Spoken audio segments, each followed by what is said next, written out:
కాకరకాయ కారం ఎలా తయారు చేసుకోవాలో చేస్తున్నాను. కాకరకాయలు ఇలా పీసెస్ కట్ చేసుకోవాలి.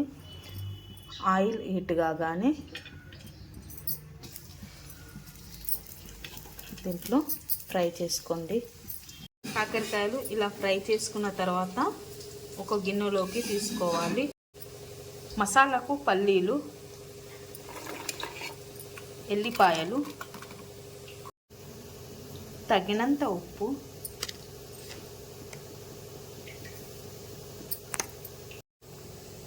తగినంత కారపొడి,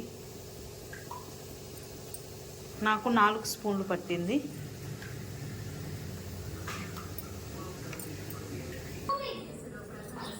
ఈ పేస్ట్ దీంట్లో కలపాలి.